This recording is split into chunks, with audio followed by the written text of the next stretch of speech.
Salam. Yine maraqlı mövzulardan biri olan tabeli mürəkkəb cümlələrlə bağlı izahlarımıza baxaq. Demək, tabeli mürəkkəb cümlələrdə əsas nəyə baxırıq? Baş və budaq cümləni bağlayan vasitələr. Bunlardan birincisi, baş və budaq cümləni bağlayan vasitələrdən birincisi bağlayıcı sözlər, daha sonra bağlayıcılar, sonra m, mi, mu sual adatı, daha sonra isə şəkilçilərlə işlənmiş ya isə və yaxud da sa, şərt şəkli ilə işlənmiş da və yaxud belə ədatıdır. İndi baxaq bağlayıcı sözə. Deməli, bağlayıcı söz dedikdə, bağlayıcı sözün yeri sabitdir. Yəni, bağlayıcı söz budaq cümlədə işlənir. Birinci tərəfdə budaq cümlə gələrsə, ikinci tərəfdə ona qarşılıq olaraq baş cümlədə əvəzlik gəlib işlənir. Bu əvəzlik gəlib, əgər qarşılıq kimi işlənərsə, məsəl üçün, harada desən, orada oturaram. Baxın, burada orada sözü qarşılıq söz oldu.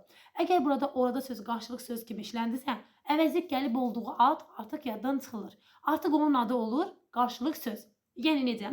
Nə qədər desən, o qədər gətirərəm. Burada nə qədər oldu? Bağlayıcı söz. O qədər gətirərəm isə oldu əvəzlik gəlib. Yəni qarşılıq söz. Bu zaman biz ona qarşılıq söz deyirik. Yox, əgər əvəzlik gəlib tək işlənirsə, deyirəm, mən elə insan istəyirəm ki, necə insan istəyirsən, buradakı elə söz əvəzlik gəlibdir. Artıq burada biz buna qarşılıq söz deyə bilmərik. Deməli, əvəzlik gəlib nə zaman adını dəyişir, qarşılıq söz edir? Əgər budaq cümlə əvvəl gələrsə, harada desən, orada oturaram. Nə qədər istəsən, o qədər gətirərəm. Kimi desən, onu seçərəm. Baxın, qarşı tərəfdə işlətdiyimiz, baş cümlədə işlətdiyimiz sözlər artıq əvəzlik gəlib yox, qarşılıq söz kimi sayılır. Yəni ki, baş cümlədə ikinci tərəfdə gələndə, budaq cümlə əvvəldə gələndə biz buna qarşılıqlı söz adı verə bilirik. Daha sonra gəldik m, mi, mu sual ədatı.